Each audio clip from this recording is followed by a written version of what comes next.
Bismillah ar-Rahman ar-Rahim. In the name of Allah, the Compassionate, the Most Merciful, to all of our viewers out there, Assalamu alaikum wa rahmatullahi wa barakatuhu, and welcome to the intersection of faith and reason with our guest here, Dr. Jafar, Sheikh Idris. Dr. Jafar, again, it is so good to be with you, sir. In the past, we have spoken about the fundamentals of Islam and the rational arguments and evidence for these, be it the existence of God, be it the issue of prophethood, previous scriptures that were revealed by God, including the Quran, of course. And last time we also spoke about predestiny. And now we would like to take these issues and address current issues that are taking place. And something that we alluded to earlier, and that is the idea, or you said that rational arguments or moral arguments are rational arguments as well. And there was this connection that you made between being a believer, which means that you are rational, or belief would instill that in you, and also making moral choices that are also rational choices. And the question that we have is actually twofold: this relationship between belief and morality, and whether people who are not believers are capable of making moral and decent choices. This is one of the biggest questions in Western philosophy, and many books have been written about this. And people went to extremes, both of which are wrong. To say that a person does not become moral unless he is a believer in God is not true, because we see that some people who are not believers still tell the truth, who are honest and so on. And to say that morality has therefore no relationship with, that faith in God has no relationship with morality at all is also wrong. Now, the correct position is to say that God endowed every human being with what is called moral sense, just as he endowed every person with reason. Now, but there is a difference between having a moral sense and acting morally. Just as there is a difference between having a reason and acting rationally. Because acting rationally or acting morally is something willful. Your moral sense tells you that truth is good, lying is bad. Everyone knows this. This is something, this is the result of his nature. This is something in his nature. He doesn't have to learn to be, say, grateful, that to know that being grateful is a good thing, being ungrateful is a bad thing. This is, as far as this is concerned, it's true. Everyone is endowed with this kind of moral sense. In fact, this moral sense, like reason, are things on which religion is based. If people had no reason at all, they would not have seen the difference between a false prophet and a true prophet. If they had no moral sense at all, they would not see the difference between the good things that the prophet invites them to and the bad things other people invite them to. So there is the point that many people miss is that they don't see the distinction between having a moral sense and actually being moral. What does not need to be for being moral does not need to have belief in God. No, it doesn't mean that, because everything that is good in the human being is related to that nature that we're talking about. This at the very beginning. Yes, that fitra that you spoke about. Al-fitra. In that fitra, a person does not only become aware of the fact that he has a creator who alone should be worshipped. But in that fitrah, there is the moral sense, there is the aesthetic sense. Everything that is good in the human being is related to faith in God. Mm-hmm. If a person does not have that faith, then his moral sense will necessarily be weakened. And therefore, he will find it more difficult to act morally. I'm not saying that he will They not. will not. Okay. They will act morally. He was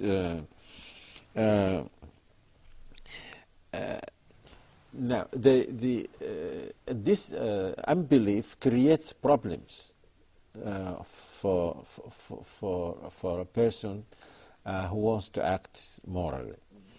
As we said in many of our previous discussions, that the problem with acting morally becomes acute when you have to make sacrifices. Mm-hmm. If there is no sacrifice, or if it is in your interest to tell the truth, then there is no problem. You will tell the truth. But the problem becomes a real problem when you have to make sacrifices. Now, a person who believes in God and in the hereafter will say, I will make the sacrifice because I will be rewarded. Or let's say it will be easier for them to say, I will make the sacrifice because I will be rewarded. Okay. Is meaning that does making the moral decision or choice at this point becomes easier because you have these tools? Yes, with for many reasons. First, your belief in God strengthens that moral sense in you. Okay. Yeah, you will be more inclined to tell the truth. The stronger your faith in God, the more you will be inclined to tell the truth, especially telling the truth, because there is a real contradiction between having faith and being and lying, because the whole religion is based on truth. So the Prophet ﷺ was asked whether a believer can do something like stealing, and he said yes. When he was asked, can he be a liar, he said no.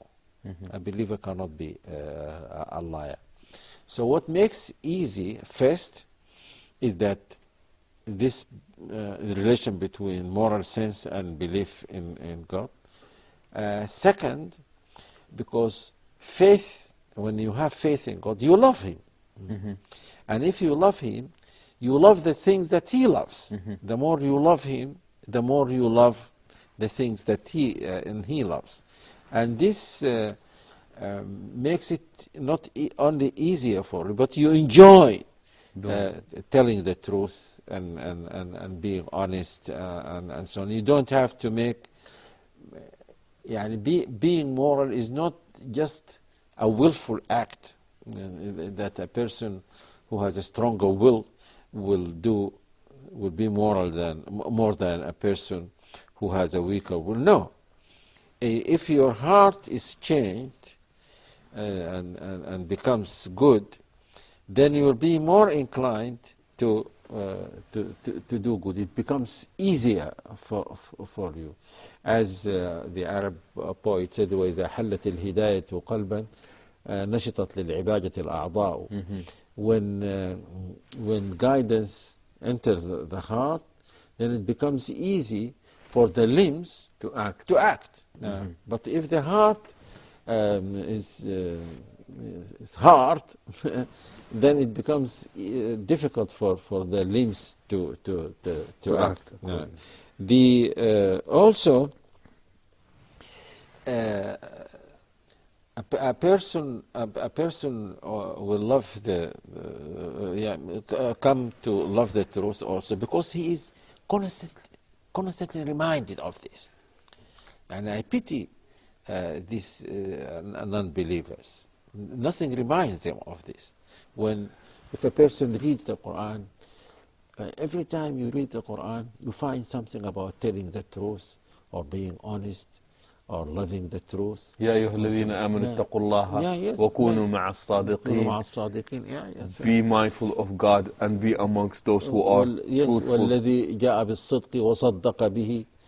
The one who came with truth, that is the Prophet, and those who believed in him. So he's constantly reminded of being of the necessity or the desirability of being moral. So that helps him. We're talking about the part where when there is an acute sacrifice to be made, as you said. Yes, and that also because some people in the West understand morality to mean that the sacrifice must be absolute. You should not look for any reward. But that makes it irrational. That makes it irrational because when I act in my ordinary daily life, I am always, if I am wise, I will not do something that is useless, from which I don't gain anything. And when I say gain, this is what is proposed when they say absolute sacrifice. Yes. That there is absolutely nothing in it for you. Otherwise, that is not considered to be moral. Yes, but that's what God says. God says in the Quran, "هل جزاء الإحسان إلا الإحسان?" Isn't there a recompense of doing good other than good itself? Yes, there must be a reward. And the first time my attention was drawn to this when I read the verse about Jesus, Isa alayhi salam, that when God asks him whether he invited people to worship him, and he would say no, and so on. And then God says, هذا يوم ينفع الصادقين صدقهم. This is the day when those who tell the truth will benefit from their telling the truth. So there is no contradiction between being moral and benefiting from being moral. In fact, this is as it should be. But the problem for a person who doesn't believe in God or the hereafter is that when he acts morally, he has to act irrationally, because his moral sense will tell him this is good. Tell the truth, even if you have to lose. This is the inner voice tells him this. Now his thinking tells him, no, this is the only life you have.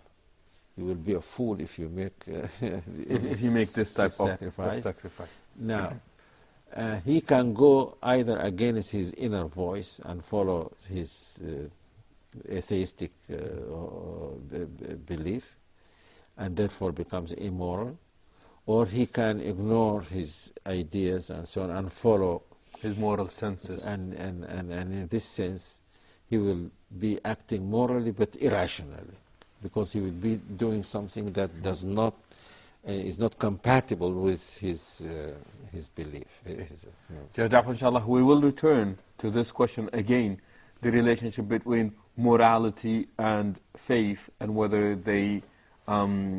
whether a believer is capable or a non-believer is capable of making moral choices or not. So please do stay tuned, and we will return in a second, inshallah. Bismillah ar-Rahman ar-Rahim, and welcome back to the intersection of faith and reason with our guest here, Dr. Jafar, Sheikh Idris. Sheikh, you were talking earlier about this moral sense, or what we would refer to as the moral compass. I am reminded of the prophetic statement where the Prophet ﷺ says, فَذَلِكَ وَاعِظُ اللَّهِ فِي قَلْبِ كُلِّ مُؤْمِنٍ. And this is this urge to act morally. It's almost the conscious, as we would speak about in today's terminology. You're saying that even people, for those who do not believe, God has endowed them with such a thing. Yes. And I don't know accordingly, whether wise, because it says wise في قلب كل مؤمن. And this one is already a believer. So this inner voice becomes strong. But there is no doubt about the fact that because every human being is born in according to the fitra, as that hadith says, he has this inner voice. Otherwise, people would not have become moral.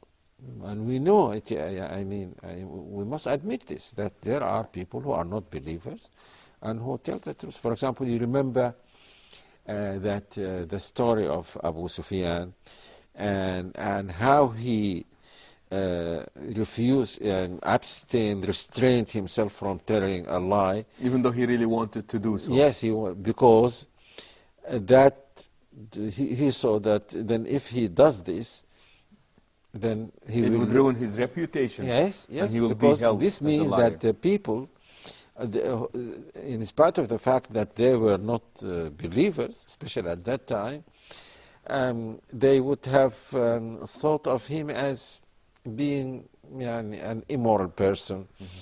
And even if, in spite of the fact that you would have made the lie for their sake, to defend their position. So this means that, and there's a story about one English philosopher, I think he's called Moore, who was known to be very truthful. I don't know whether he was a believer or not. But to the extent that Bertrand Russell said, I once made him tell a lie. How did you make him tell a lie? He said, I asked him, Mr. Moore, do you always tell the truth? He said, no. And that was a lie. I think it was the truth, because he can't be sure that he's always telling a lie. Okay. So this shows that people are naturally good. Telling lies and being immoral is a deviation from this nature. But there is no doubt about the fact that the more a person takes his unbelief seriously, the less he will be inclined to be moral. Yes, yeah. He will act, but the less he will be inclined. And if this kind of ideas is spread in the society, most people will be inclined to act immorally, and this is what we are seeing now, unfortunately, in the world. Sheikh, is a believer then, by default, a moral person? Yes, but it depends on the degree of his belief. Yes, of course, he must be. Well, how do we explain then believers who are not necessarily, who do not necessarily act morally? Yes, because as I said, when a believer, because we do not always act according to our beliefs. None of us always does this, because sometimes you forget about your belief, and this is what the Quran called jahl, ignorance. And ignorance here does not mean that you don't know the fact that this is wrong, but you acted like an ignorant person. Even though you know it to be wrong. Yeah, yes, but at the time you did it, you forgot this. You forgot this and acted just like an ignorant person. Many people misunderstand verses like this. The verse doesn't say that the person who committed this sin did not know that it was a sin. He knew. But sometimes, and every time, in fact, every time one commits a sin, especially if it is a grave sin, he commits it in a state of ignorance. Ignorance. He acts like an ignorant person. And that is why a good believer will come to his senses immediately after he commits the grave sin. And make that U-turn. Yes, and ask for forgiveness for doing that, as if he did it unconsciously. And these are the kinds of people that God will forgive. But at this point, we are not proposing that if you are not a believer, by default you are immoral. No. You are capable of making moral choices, and that will be due to the moral senses that God has created each and every one of us. And this has to be so, because if a non-believer becomes completely immoral, then he will not believe. Because to have that moral sense is necessary for you to see the truth that prophets come with. If you have no moral sense, it will be as if you have no reason at all. And if you have no reason, you have no moral sense, then you can't see the truth at all.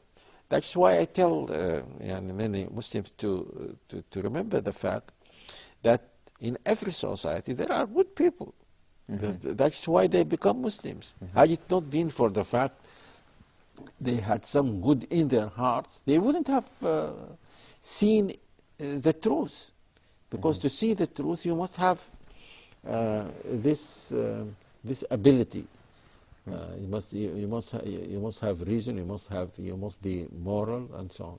Sheikh, I cannot help it, but every time we seem to bring about a point, we go back to that initial statement that we made earlier about Islam's ability to find bridges between people. Yes. You spoke about if you are rational, then a bridge already exists out there. If you believe in God, then a bridge already exists out there.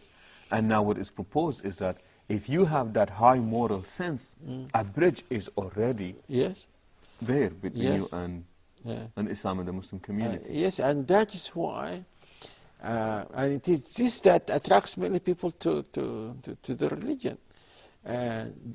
People do not become and accept the religion for this one reason or that reason or the initial attraction. The religion, I mean, everything in it can attract some person to it. For example, suppose that someone reads just about the life of the Prophet.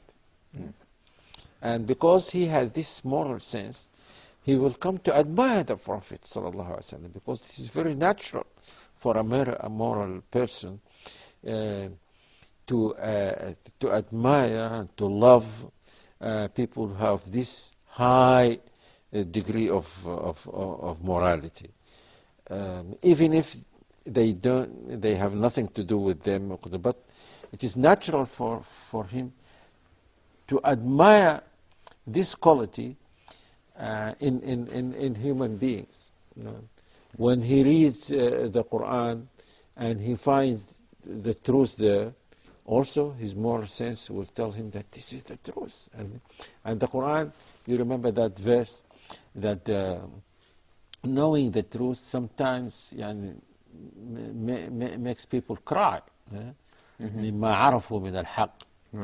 When they hear what the Prophet says, the Quran is talking about some earlier people who belong to earlier religion, the people who the Quran calls people of the book, Christians and Jews, who knew about the coming of the new Prophet and some of his the description. And when they heard what the Quran said, and it reminded them of what they must have read in the Bible or their own scripture. He sent them and that was the reaction, gushing in tears. I'm reminded sometimes how the Prophet ﷺ, in a beautiful summary fashion, would make this link between being a believer and being a moral person in statements such as إِنَّمَا بُعِثْتُ لِأُتَمِّمَ مَكَارِمَ الْأَخْلَاقِ. I was only sent so that I may complete the most noble of characters to people. Yes, and remember, and you realize that he said to utammim. Meaning he that he didn't say to create this. No. Because people have this sense, be it that natural one or the ones that they inherited from previous revealed scriptures and previously revealed creation or revelation. Dr. Jafar, as always, it's been a pleasure being with you. With this, we come to the conclusion of this part of this episode, hoping that you would join us next time, inshallah. And with this, we say so long and assalamu alaikum wa rahmatullahi wa barakatuh.